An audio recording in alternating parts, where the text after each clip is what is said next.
So yan no, so kamusta po mga ka-Streetwise? Ako po si Takero Miyamoto at welcome po sa aking munting channel. So andito ako ngayon sa mall no. Pero habang nasa mall ako ngayon, kasi may nasikaso ako sa ano ko sa health condition ko. Okay. So habang nandito po ako ngayon, nanonood po ako ng hearing sa Quad Committee nga po ng Congress. And then mga kababayan, okay, nagulat po talaga ako dito sa revelasyon ni Jimmy Cuban. So dito po, tahasan niyang sinabi na itong si Michael Yang, Manscarpio, yung asawa ni Sara, at saka si Pulong Duterte, ay sangkot sa droga. Okay.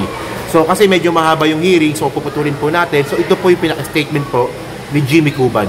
So sana po, panoorin niyo po. Mga 13 minutes na naman po ito Sige, salamat. Thank you, Mr. Chair, Your Honors. Magandang hapon po. Hindi po ako makapagpanotarize yan kasi nasa loob po ako ng Bureau of Correction. Pag notarize po, I have to be present. I'm sure si Madam is a lawyer. Kailangan po pag notaryo, present po ako na manunumpa. Yes, tama, no, Mr. Congressman Fernandez. Dito na lang, sa harapan ng committee ito, ay susumpaan mo na iyong sinulat dito sa inyong affidavit na inyong pinirmahan ay ang katotohanan at pawang katotohanan lamang. Yes, Your Honor. Okay, maraming salamat, Mr. Guban. Now, siguro, let us proceed.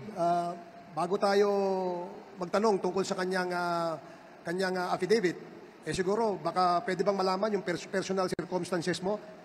Kung sino ka, ano ang iyong trabaho, at bakit ka nakakulong?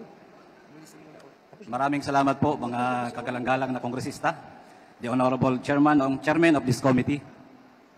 Bago po sana ako mag-introduce, mas gusto ko po sanang basahin muna ang letter ko po sa inyo para mas malinaw kung ano po ang intention ko dito at kung tama po ang hinihiling ko sa inyo. Yan At least last part, Your Honor. Ang iyong babasahin ang buong kabuuan ng iyong affidavit? Your Honor, may request that my case be investigated of this Quadcom committee. To Honorable Ace Barbers, Congressman Bimbineno Abanti, Honorable Congressman Paduano, and Congressman Dan Fernandez. As I am asking, Your Honor, at least siguro kahit ito yung last 3 paragraph, with the forum which this Quadcom will provide, I wish to express my intent to be part of the investigation. And I undertake to tell the truth and nothing but the truth, to shed light on the proliferation of illegal drugs. Should you consider me as one of your resource person, may I respectfully request that I be given immunity from prosecution and placed within the jurisdiction of the House of Representatives or the Witness Protection Program, considering that my testimonies will cause serious and imminent danger to my life and are self-incriminatory.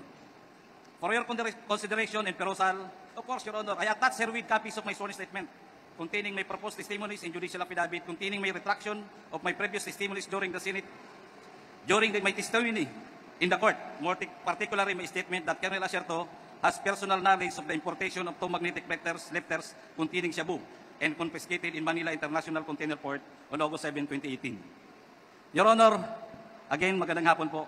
Sa hearing po namin sa Korte, RTC Branch 35 sa Manila, binago ko na po yung statement ko doon. Na ngayon ko din po may lalabas kung bakit po tinuro si Colonel Asierto para mag-disguise ako. Pero mas mabuti po na ikwento ko ng sunod-sunod para po malaman ng ating mga kalanggalang na kongresista at mga namumuno po sa bawat committee. Dahil ako po ay ngayon pong August 7 is my 6 years nung mahuli po yung magnetic lifter sa custom. September, I think, kung di po ako nagkakamali, was my 6 years when I was cited in contempt in the Senate. Kaya pag binilang ko po, halos 6 years na po akong pinahihirapan sa kulungan. Hindi ko po mailabas ng todo ang aking hinaing. Dahil sa Senado pa lang, pagkahuli namin ng magnetic lifter sa customs, pagdating ko sa Senado, tinutukan na ako ni Poncio Pilato. Yan po ang totoo. Nahuli po namin ang magnetic lifter with shabu sa Manila Container Port together with PDEA. Then, kasama ko po si Colonel Pajardo, Director of the NCR PDEA. Kasama pa rin po namin si Colonel Asierto. Kami po ang nagbuo nito para mabuo ang malahat at maayos at mahuli ang illegal na droga dahil yun po sa utos din sa akin ng Director ng CIS where I belong. Ako nga po pala si Jimmy Guban, Intelligence Officer ng Bureau of Customs before. Then I was also designated as the Chief OIC of the CIS Port of Manila. Ako ho ngayon ay si PDL, Jimmy Guban, with prison number 8223 P5046. Masama po pala manghuli ng illegal na droga sa loob ng Bureau of Customs. Sumunod lang po ako sa utos ng pamunuan. Dahil noon po ay katatapos lang natanggalin ang pinuno ng Bureau of Customs. Pinalitan na galing sa PDEA na ang pangalan ay si Commissioner Isidro Lapiña.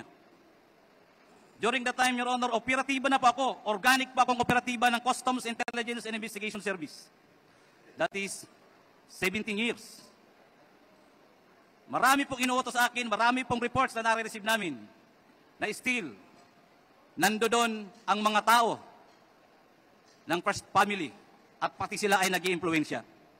During their first few months, Your Honor, palami na pong nawawalang containers. Sa Port of Manila, sa Taguluan, MICP, missing. Even in our intelligence report, we received already about 7 to 10 containers loaded with shabu. Isa ho itong magnetic lifter na isiswing nila, na hinabol namin, inayos ko because I was then chef. May Act 6 na ho ako sa E2M. Nakuha po namin, positibo, nag-joint press release ang BOC Commissioner at DG ng PDEA sa loob ng Bureau of Customs. It was a good accomplishment. Your Honors, pagdating ho sa Blue Ribbon Committee, nagbago. The night before the Senate Blue Ribbon Committee, may tumawag sa akin, hindi ko kilala, nag-ring ang cellphone. Another ring, may kasunod na text, nagpakilalang si Dis Mangawang. Dis Mangawang is our collector, deputy collector during the time sa Port of Manila. Nagpakilala siya kaya sinagot ko, pero hindi ko kami yan magkaibigan as an employee of the Bureau. Sinabi niya na tumatawag sa iyo si Paring Bini. Kausapin mo. Si Paring Bini. I am referring to Mr. Bini Antiporda. Kausapin mo kung ano pa magagawa sa kargamento. Sinagot ko kagad siya. Madam, sorry. Trabaho, huli na yan. Accomplishment yan. Your Honors, pagdating po sa Senado, sa Blue Ribbon Committee, nag-hearing, after the hearing, sinight kagad ako, I was cited in contempt. Dinala ho kagad ako doon sa kwarto. Gusto ko hong magpahinga. Tiningnan ko kung anong pwede kong magawa. Dahil mali pala ang magtrabaho ng tama. May sumunod po sa akin na kumatok.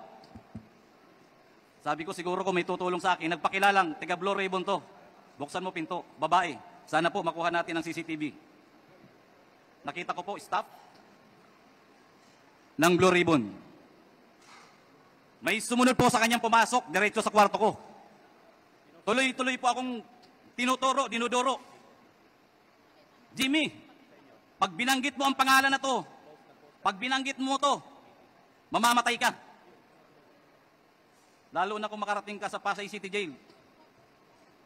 Di tatagal ang buhay mo. The worst, Your Honor, sinabay niya pa pati anak ko. Alam namin kung nasaan yung anak mo sa Makati. Madali kidnapin yan. Your Honors, alam niyo po ba kung sino yung mga tao na ayaw niyang ipabanggit? Na halos doon pa lang gusto na ako si Pain bugbugin. Si Pulong, si Mans, si Michael Yang. At ang sabi niya pa, mga kaibigan niya ni Bini, Antiporda, magkakasama yan, hindi mo ba iisang pamilya yan? Palagi yan sa Malacanang. Official pa yan ng National Press Club. Si Michael Yang, doon ko lang din nga po nalaman.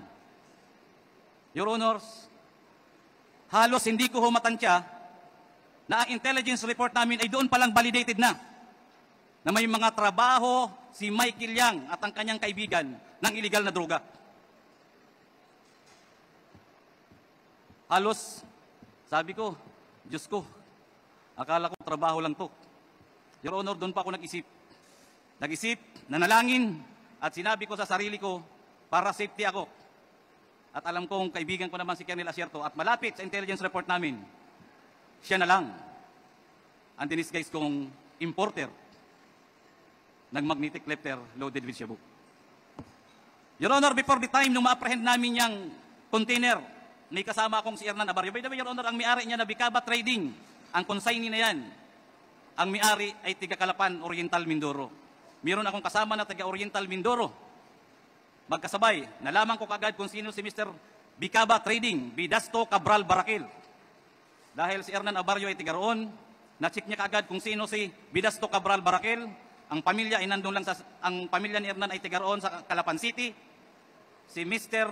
Barakil ay nagtatrabaho lang bilang traffic enforcer sa Calapan City. Bago ko yan binigay sa PDEA.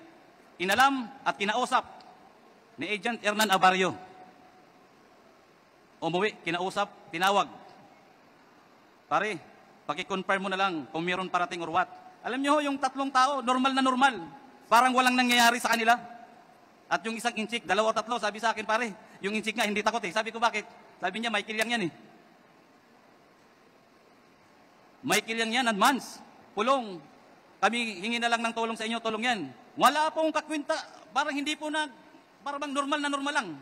Na yung importation ay kay Mr. Bidas, ang consignee ay Bicaba Trading. Your Honor, yun pong tatlong yun, nakuha po yun ng PIDEA.